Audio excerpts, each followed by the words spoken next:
The boy stood near the edge of the parking lot, keeping his distance from the noise. The sound of engines filled the air, deep and rough, like thunder rolling across the ground. He held his arms close to his body even though the day was warm. His left eye was dark and swollen, turning shades of purple and blue. He tried not to touch it. Touching it reminded him of things he did not want to remember. People moved in and out of the small roadside cafe behind him. Some glanced at the group of bikers as they parked their motorcycles in a long line. Others pretended not to notice them at all. The bikers were hard to miss. Leather jackets, heavy boots, faded patches sewn onto their backs. Their laughter was loud, but not cruel. It carried the sound of people who had known each other for a long time. The boy watched them closely. Not because he liked the bikes, though he did think they looked powerful, but because they seemed unafraid of the world. They stood tall, spoke freely, and moved like nothing could push them aside. That was something he did not feel inside himself. He had not planned to stop there. He had just been walking. Walking helped him feel less trapped. When he walked, his thoughts could move instead of staying stuck. But when he saw the bikes, something inside him slowed his steps. He stood there longer than he meant to. One of the bikers noticed him. The man was older, with lines around his eyes that came from years of sun and wind. He did not stare right away. He just became aware that the boy had not moved. After a moment, he turned his head and looked. The boy felt that look and almost ran. He had learned early that being noticed could be dangerous. Being seen often led to questions. Questions led to trouble. But his feet stayed where they were. His heart beat fast, but he did not look away. The biker raised an eyebrow, not in anger, just in curiosity. He took a sip from his cup and then spoke, his voice calm and steady. "You lost, kid?" The boy swallowed. His mouth felt dry.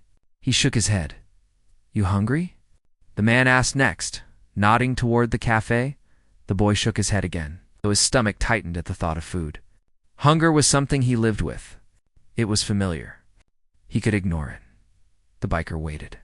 He did not push. He did not laugh or turn away. He simply waited, as if he had all the time in the world. The boy looked down at his shoes. One lace was torn. The toes were scuffed so badly that the color was gone. He took a breath. Then another. The words came out before he could stop them.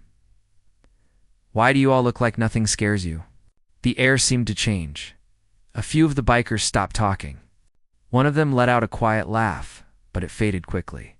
The man who had spoken first did not smile. He set his cup down slowly. "That's your question?"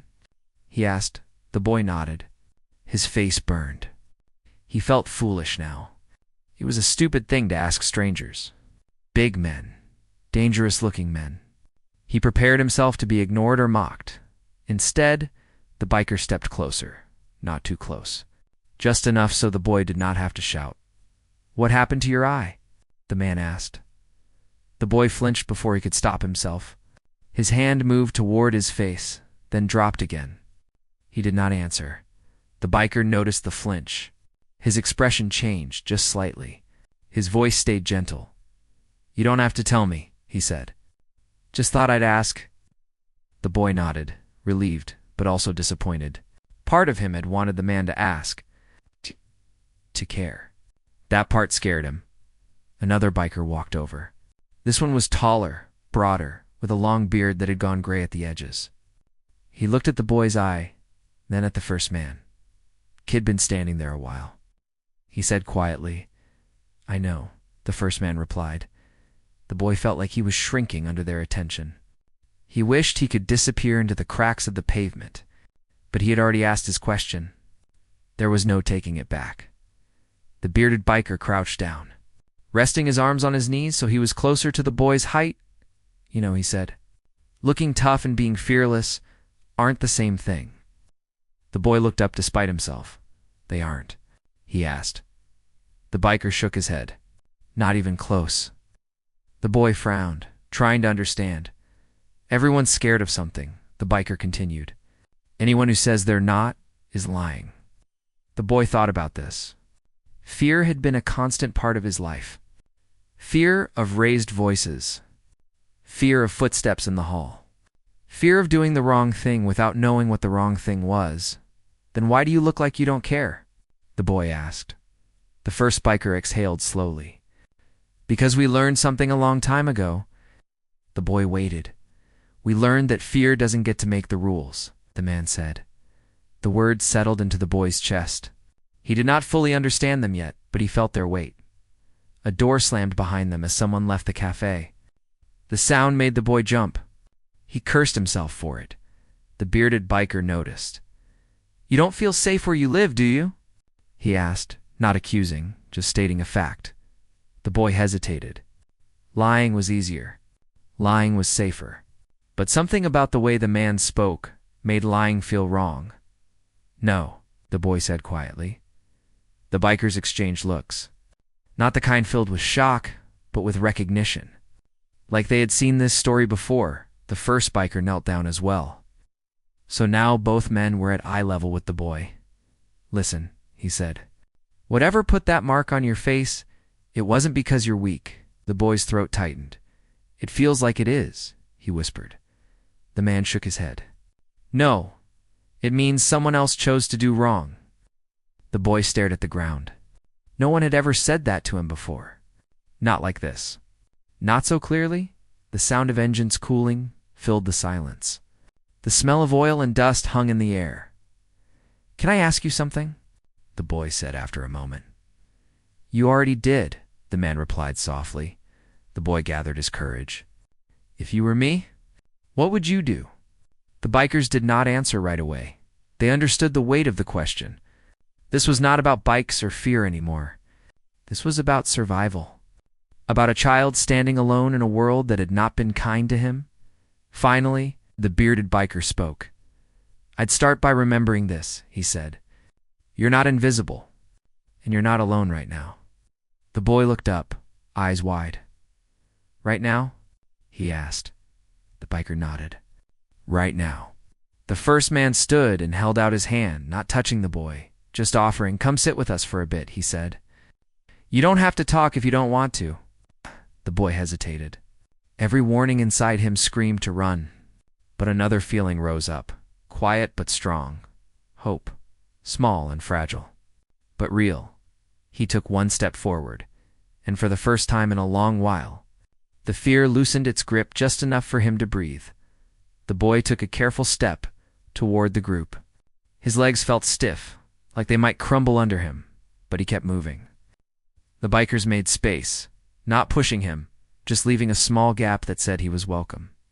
He sat down on the curb, close enough to feel the warmth of their presence. Far enough to feel safe. He kept his hands in his lap, twisting his fingers together.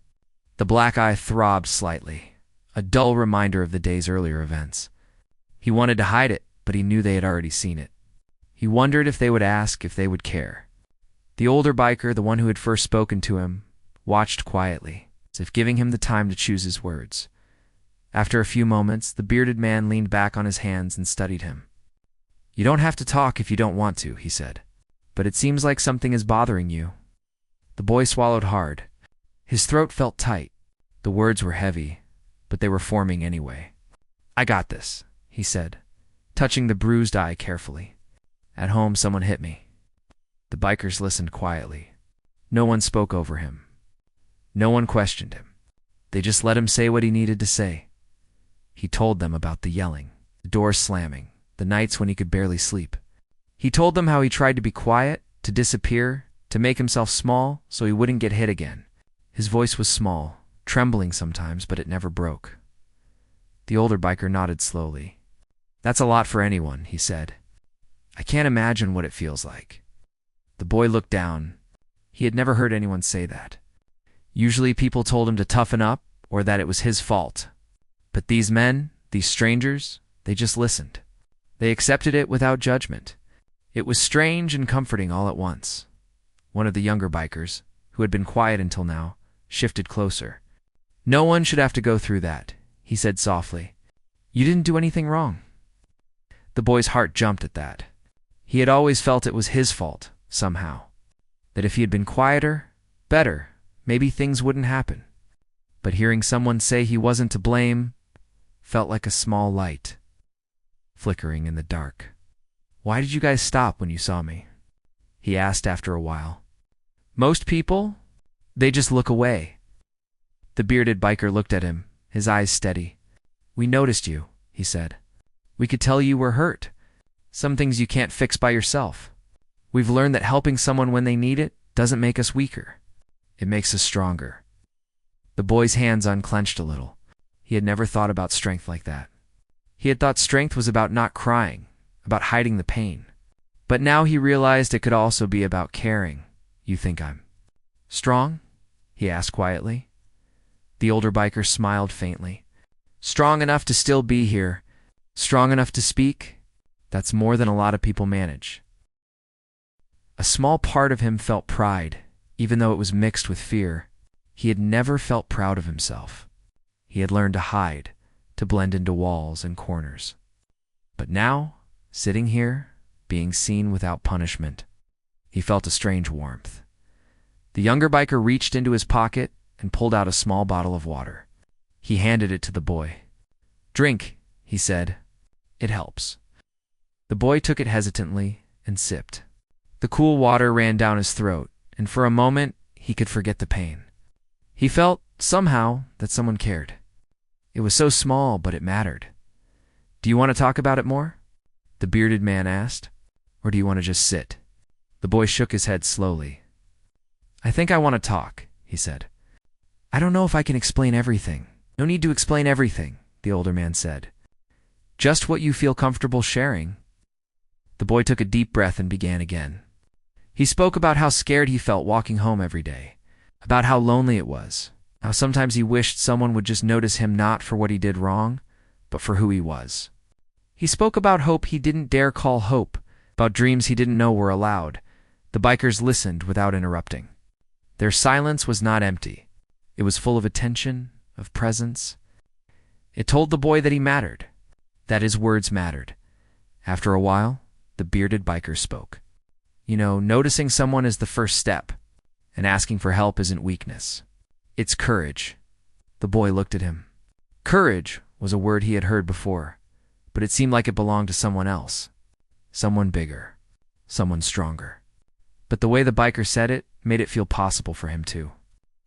"I don't know if I'm brave," the boy admitted. "You are," the older biker said gently. "Bravery isn't about not being afraid. It's about moving forward even when you are afraid." The boy let the words sink in. He could feel them curling around the tight knot in his chest. They were strange and foreign, but comforting. A soft wind blew, rustling the leaves near the cafe. The boy looked around and noticed the shadows of the motorcycles stretching across the asphalt. The men beside him were still, not imposing, just there, solid and safe. I wish things were different at home," he said quietly. "They will be," the bearded biker said, not making promises he could not keep, just giving assurance. "We can't change the past, but we can make sure the present isn't so heavy. That's where you start." The boy thought about that. The present had always felt heavy, like a weight on his shoulders he could never lift. But maybe it could be lighter, at least a little. Can I come with you?" he asked hesitantly. "Just for a little while?" The older biker nodded. "Sure, we'll walk together. You're not alone anymore." The boy's heart raced. He had never felt this way before, walking beside strangers who were kind, not cruel. He wondered if it was safe to trust. But a part of him wanted to believe. They began to move slowly, not rushing, letting the boy set the pace. He glanced at the motorcycles, shiny and loud even when parked. But he was not thinking about the bikes. He was thinking about the men and their quiet strength, and the first time someone had truly seen him without judgment. For the first time in a long time, he felt a small spark of hope, not the kind that shouts or demands. Just a tiny flicker, soft but steady, that maybe, just maybe, he could feel safe again. The boy walked slowly beside the bikers, his small steps barely matching their steady pace. Every now and then, the wind carried the sound of the motorcycles, but it no longer felt loud or frightening. Instead, it was just part of the world around him. He kept his eyes forward, but he noticed the way the bikers moved together. Like a team who had each other's backs without needing words, they passed a playground empty in the late afternoon sun. The boy paused for a moment, staring at the swings swaying gently in the breeze. Memories came rushing back, days when he had tried to play, when laughter had felt distant and impossible. He swallowed hard and kept walking, though his heart ached. The older biker noticed him hesitating. "You okay?" he asked quietly. The boy nodded, but he didn't speak. He felt embarrassed that something as small as a playground could shake him. But the biker didn't push. He understood that some things could not be rushed. They turned down a side street, quieter, lined with trees that cast long shadows across the pavement. The boy felt a little lighter here, away from the noise and the people who didn't care. The bikers walked slowly, letting him find his rhythm. They didn't talk much, but their presence was enough. Each step he took beside them felt like a small victory, like he was allowed to exist without fear. After a few minutes, the bearded biker stopped near a small park bench and sat down. He patted the spot next to him. "Come on," he said. "Sit, take a break." The boy hesitated, then sat down. His muscles ached from walking, and he felt the soreness of fear and worry weighing on him. For the first time in a long while, he felt like he could just breathe. The bikers didn't ask him to talk. They didn't force him to explain everything. They just sat. And in that quiet, the boy began to feel something he hadn't felt in years, a sense of being safe. He fidgeted with his shoelaces, glancing at the men beside him. "Why do you help people like me?" he asked finally. His voice was small, almost shy. The older biker leaned back on his hands, looking up at the sky. "Because we can," he said simply. "Because it's the right thing to do. Because we know what it feels like to feel invisible, to feel like no one cares. And when you can do something to make it better, you do it." The boy considered this.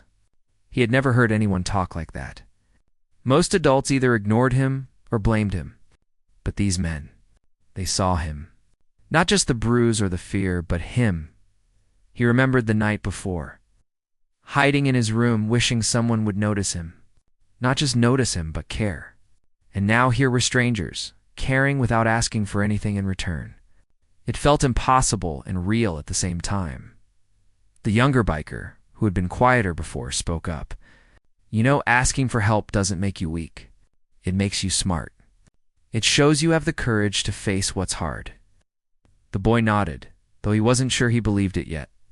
Courage felt like something far away, something other people had. But the way these men talked, it felt reachable. "Do you? Do you think I could be brave one day?" he asked softly. The bearded biker smiled faintly. "You already are. Bravery isn't about fighting or showing off. It's about facing the things that scare you and still moving forward. You're doing that right now." The boy looked down at his hands, slowly unclenching them. For the first time, he realized that bravery might not be about never being afraid. It might be about taking small steps, even when the world felt too heavy. They sat in silence for a few moments. The sunlight shifted through the trees, painting patches of light on the pavement. The boy felt warmth on his face, warmth that had nothing to do with the sun. It was something inside, small and fragile, but growing. The older biker spoke again, his voice calm. "You know, life can be hard, and sometimes people will hurt you. Sometimes it's not fair. But that doesn't mean you have to face it alone." The boy nodded. He thought about all the times he had felt alone, all the nights he had cried silently, wishing someone would help. And now, here they were, helping without being asked. It was strange and comforting. Will you stay with me?" he asked quietly. "We will," the bearded biker said. "For now, and as long as you need." The boy's chest felt lighter. He had never been allowed to feel that before. He had never been told that someone would stay, that someone would care. And now, he could feel it. Not just in words, but in their presence, their quiet strength. After a few minutes, the older biker stood and held out a hand. "Come on, let's keep moving." The boy hesitated, then took it. His small hand fit into the larger one, and for the first time he didn't feel scared. He felt seen. He felt safe. They walked together, slowly, letting the boy set the pace. The street stretched ahead, long and quiet. Each step he took was a small victory, each breath a reminder that he didn't have to face everything alone. As they walked, the boy began to talk. Not about everything, not yet, but small things. What he liked to draw, the way the wind felt on his face, the little dreams he had kept hidden. The bikers listened, encouraging, never rushing, never judging. And with each word, the boy felt a little more weight lift from his chest. By the time they reached a quiet corner near a small grocery store, the boy felt different. Not completely safe, not completely healed, but lighter, braver, seen, and for the first time in a long time. He allowed himself to believe that life could be better than it had been. The bikers stopped and let him catch his breath. He looked at them, feeling a strange mix of gratitude and wonder. "Thank you," he said quietly. The older biker nodded. "You don't have to thank us. Just keep moving forward. Keep believing in yourself. That's what matters." The boy nodded.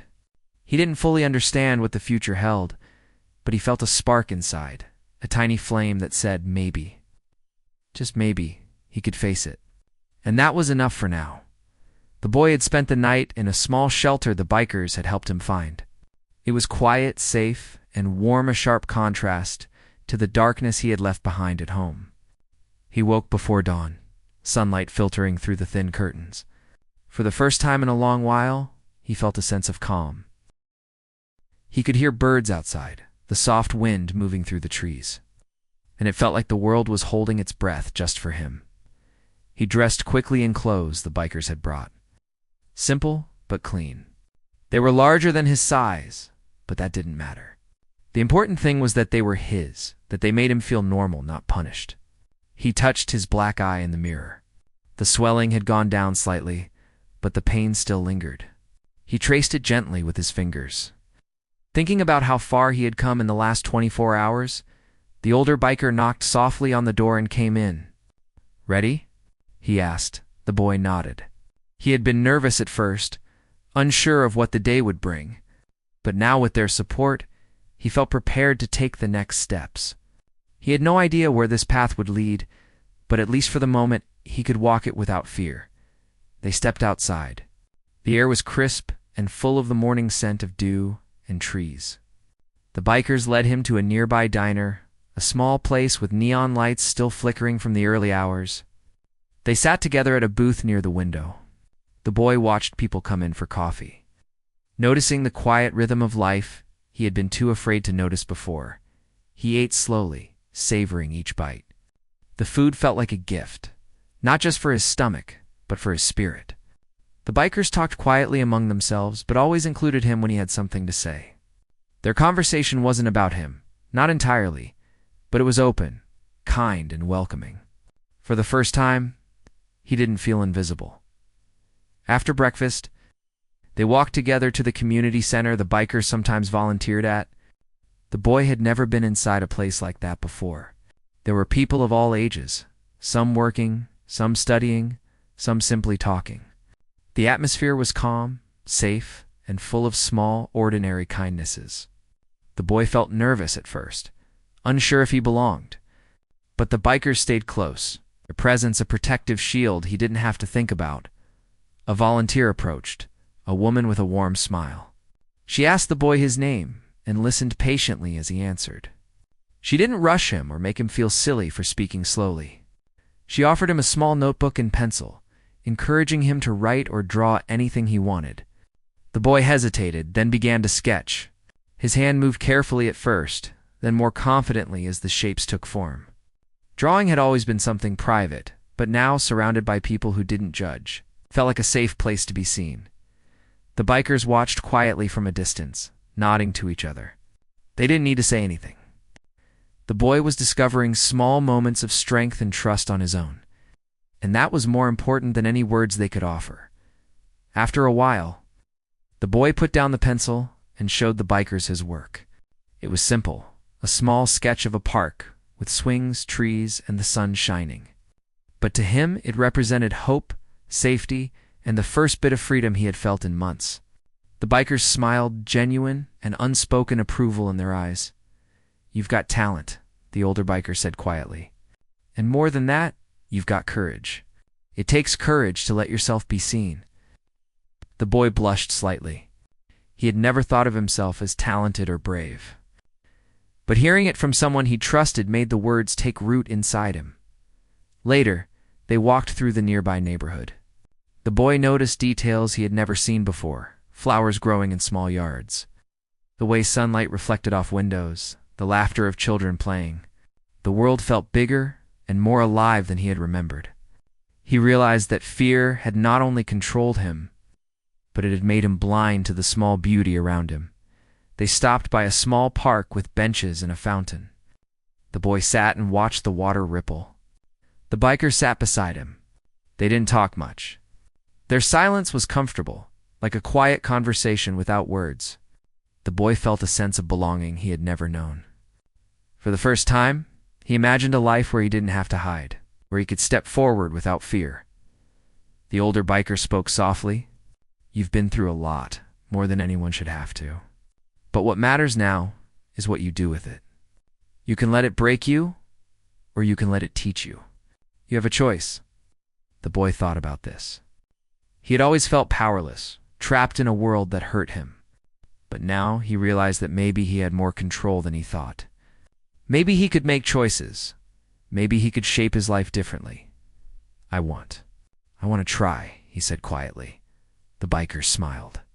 No grand gestures, no promises, just the steady acknowledgement that he was ready to take the next step. They walked back to the shelter, and the boy felt something shift inside him. The fear was still there, lingering like a shadow, but it was smaller now, manageable. Hope had started to grow in its place, small and fragile but alive. In the following days, the boy began to take small steps toward a new life. He returned to the community center regularly, drawing, learning, and slowly opening up to others. He began to understand that asking for help didn't make him weak, it made him human. He met other kids who had been through difficult times. He realized he was not alone. The bikers continued to check on him, offering guidance without control. They didn't solve all his problems, but they showed him that someone cared and that he could trust others. Their presence reminded him that the world could be kind. That strength was not only about surviving, but about allowing yourself to grow. The boy began to believe in small things again, the possibility of a meal without fear, a safe place to sleep, a moment of laughter. Each day he took a step, each small victory building towards something larger. He remembered their words about courage and strength and began to see them reflected in his own actions. By the end of the week, he noticed changes he hadn't expected. He smiled more easily. He laughed quietly to himself when he remembered funny moments. He started to feel proud of small achievements, like finishing a drawing or speaking up in the community center. He realized that life was not perfect, that challenges would always exist, but he had found tools to face them. The bikers never demanded gratitude or obedience. They offered friendship, understanding, and guidance. And the boy, once isolated and scared, began to understand that trust could be returned, that kindness could be passed on, and that he could grow stronger without losing his humanity. He looked at the world around him with new eyes. The same streets, the same buildings, the same people, but now possibilities stretched out before him. He had survived, but he had also learned that life could be more than survival. He could thrive, learn, and dream. And as he sat on a bench one afternoon, watching children play and birds fly freely, he realized that the biker's presence had changed something inside him. Not just safety, not just protection, but belief. Belief in himself, belief in the world, and belief that he could one day help someone else who needed it. Just as he had been helped, the boy had been living with a new sense of calm for several months. The black eye had healed long ago, but the memories lingered, as they always would. They didn't hurt him the same way anymore. The pain had changed into a reminder of how far he had come. Each day he noticed that he could move through the world without fear pressing down on him like it used to. There were still challenges, still moments when he felt unsure, but now he had tools, guidance, and people who cared. He often thought about the bikers, though he didn't see them as much as he had at first. They had returned to their lives riding their motorcycles, helping others in their own quiet ways, but the lessons they had left with him stayed. Courage, trust, kindness, and strength, they were no longer abstract words. They were part of him. One morning, he walked down the familiar streets to the community center. The sun was shining softly, the air crisp and welcoming. Children laughed as they ran past, volunteers moved about with purpose, and the world felt alive. He carried a small sketchbook under his arm, filled with drawings he had made over the months. Each page was a reflection of his journey, a story he was finally willing to tell himself and others. He entered the center and saw a group of kids gathered around a table. They were drawing and coloring, sharing pencils and ideas. For a moment he hesitated, feeling the familiar pull of fear. But then he remembered the bikers' words, the quiet strength they had shown him. Bravery was about moving forward, even when afraid. He took a deep breath and walked toward the table. "Hey," he said softly. A few heads turned. A small girl smiled at him. "Do you want to draw with us?" she asked. He nodded, grateful for the invitation. He sat down and opened his sketchbook. The other kids watched with curiosity, but no one judged him. He began drawing a park scene with swings, trees, and children playing, much like the one he had drawn months ago. But this time, it included a small figure on a motorcycle in the background, a quiet nod to the bikers who had changed his life. As he drew, he felt a sense of peace. He wasn't alone. He was part of something larger now, part of a community that could support him, that could help him grow. The act of creating, sharing, and being seen without fear was transformative. Each line he drew was a line toward a future he could finally imagine. Later, a volunteer approached, noticing his skill and concentration. "You're really talented," she said kindly. "Have you thought about showing your work to others?" He looked down, unsure. The idea of being recognized still made him nervous, but it also made him proud. For the first time, he didn't feel like hiding. "Maybe," he said quietly. After the session, he walked outside. The sun was high, and the world felt open and full of possibilities. He noticed the small details, the fluttering of leaves in the wind, the laughter of children, the distant hum of the city, and he realized that he had begun to notice beauty again. Fear no longer clouded his vision. He sat on a bench nearby, flipping through his sketchbook. Each page was a testament to the journey he had taken from fear and pain to trust and hope. He thought about the bikers, remembering the first day he had seen them, the simple question he had asked, and the answer they had given him. That single moment had set everything in motion. One question, one answer, and his life had shifted forever. He smiled to himself, feeling a quiet determination grow inside. He wanted to help others the way he had been helped. He wanted to be a safe presence, a listener, someone who could offer guidance and support. The thought made his chest feel full, and for the first time, he understood that strength was not only about surviving it was about lifting others up too, as the afternoon sun began to soften. He walked home slowly, carrying the sketchbook carefully. Each step felt lighter. The world was still imperfect, still challenging, but he had found a way to move through it with courage. He had learned that the presence of caring people, the willingness to trust, and the simple acts of kindness could change the course of a life. That evening, he sat by his window, watching the sky turn shades of orange and pink. He thought about the bikers, the community center, and the small victories that had built up over the months.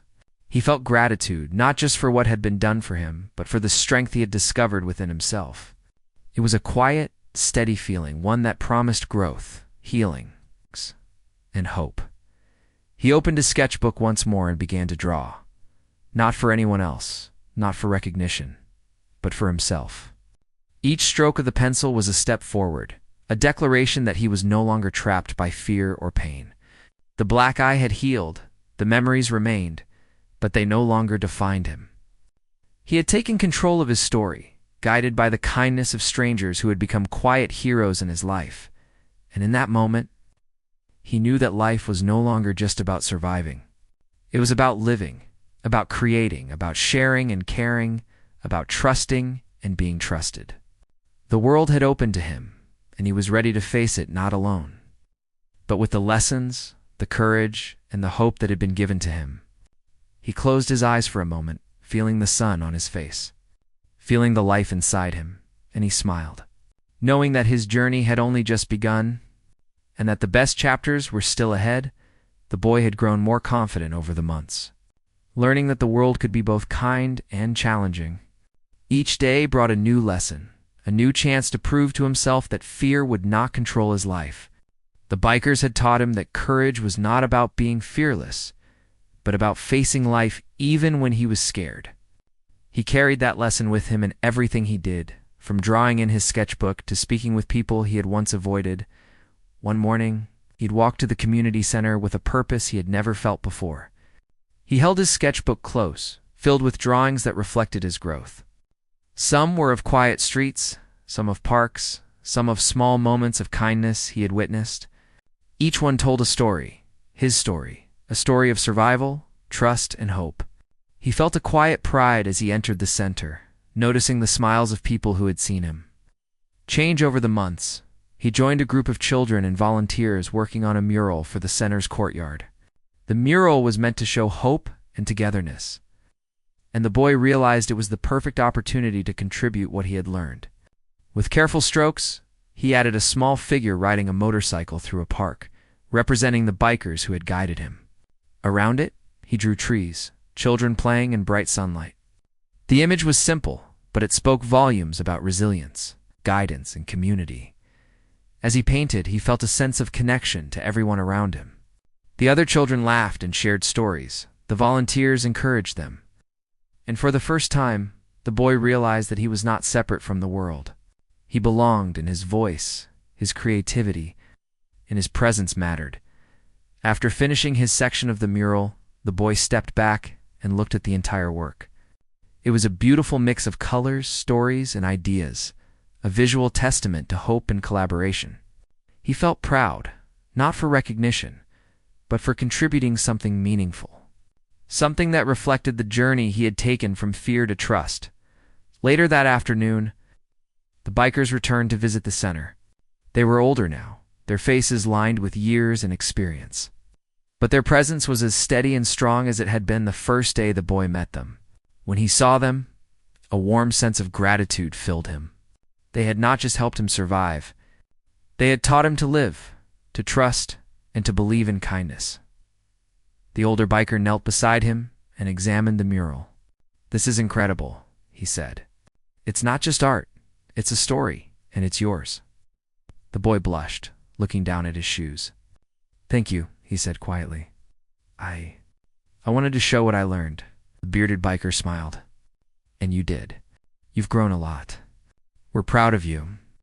The boy realized that pride no longer felt like an unfamiliar or dangerous feeling. It was steady, quiet, and deserved. He had worked for it, lived for it, and now he could hold it without fear. Over the next few weeks, the boy took on more responsibilities at the center. He helped younger children with their drawings, encouraged them to share their stories, and listened patiently to anyone who needed an ear. He had become a small beacon of trust and guidance, passing on what the bikers had taught him. The cycle of kindness continued, and he understood that helping others did not diminish him. It strengthened him.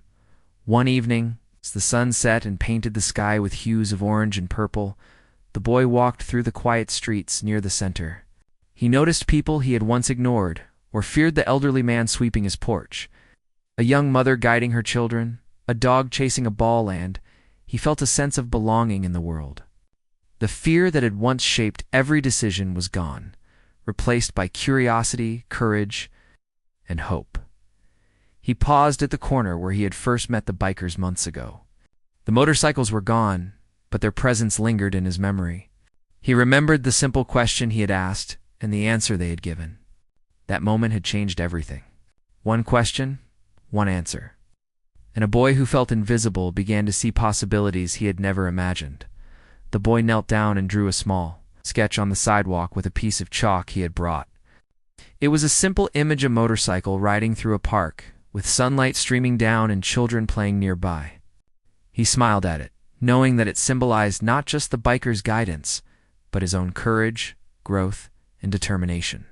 He knew that life would continue to have challenges, but he had learned that he could face them, and that he could help others along the way. As he stood up, he felt the wind on his face, warm and comforting. He realized that trust and kindness had a ripple effect, reaching far beyond the moments he had experienced. Each act of care, each word of encouragement, each small gesture had the power to change someone's life, and he had become part of that chain, ready to pass it on. That night, he returned home to his small room at the shelter. He sat by the window, sketchbook open, and began to draw once more. This time, he drew himself surrounded by friends, laughter, and sunlight, a life full of hope and possibility. He drew the bikers too, distant but present, guiding him quietly. Each stroke of the pencil was a promise to himself that he would continue to grow, to trust, and to help others. That he would never forget the lesson he had learned from a simple question and the answer that had changed his life. He closed the sketchbook and looked out at the night sky. The stars were bright, scattered across the darkness, each one a reminder that even in the darkest times, light could be found. He felt gratitude, not just for what he had received, but for what he could give. He understood that life was not perfect, but it was full of opportunities to choose courage, kindness, and hope as he lay down to sleep. He felt a quiet determination settle in his chest. The journey was far from over. Challenges would come, doubts would rise, and fears might return. But he now had the strength to face them. He had learned the power of trust, the importance of kindness, and the courage to move forward even when life was uncertain. And in that quiet moment, he realized that his story was no longer just about fear and pain. It was about resilience, hope, and the ability to change. It was about a boy who had been seen when no one else noticed, guided when he was lost, and loved without condition. It was about a life that had been transformed by one simple question and an answer that had opened the door to everything he had once thought impossible.